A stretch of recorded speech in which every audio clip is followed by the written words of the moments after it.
শিশুর ভুল চোখে চিকিৎসায় অভিযোগে অভিযুক্ত চক্ষু বিশেষজ্ঞ ডক্টর শাহেদারা বেগমের জামিন মঞ্জুর করেছেন আদালত। বৃহস্পতিবার ঢাকার মেট্রোপলিটন ম্যাজিস্ট্রেট মাসুমা রহমানের আদালতে ৫,০০০ টাকা মুচলেকায় জামিন আদেশ দেন। এর আগে ডক্টর শাহেদারা বেগমকে আদালতে হাজির করে ধানমন্ডি থানা পুলিশ মামলার তদন্ত শেষ না হওয়া পর্যন্ত তাকে কারাগারে আটক রাখার আবেদন করা হয়।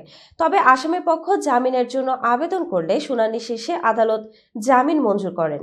এ সময় বাদী পক্ষের কোনো আইনজীবী উপস্থিত ছিলেন না।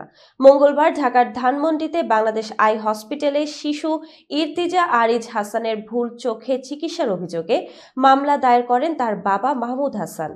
অভিযোগ সূত্রে জানা যায়, ১.৫ বছর বয়সী ইর্তিজার চোখে ময়লা জাতীয় বস্তু টের পেয়ে তাকে হাসপাতালে নিয়ে আসেন বাবা মা, কিন্তু বাম চোখের পরিবর্তে ডান চোখে চিকিৎসা করা হয়।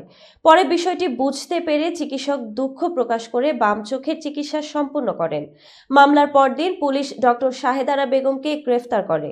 শিশুর চিকিৎসার ক্ষেত্রে এমন ভুল ঘটনার জন্য ব্যাপক সমালোচনা হয়। মামলার তদন্ত চলছে বলে জানিয়েছে ধানমন্ডি থানা পুলিশ।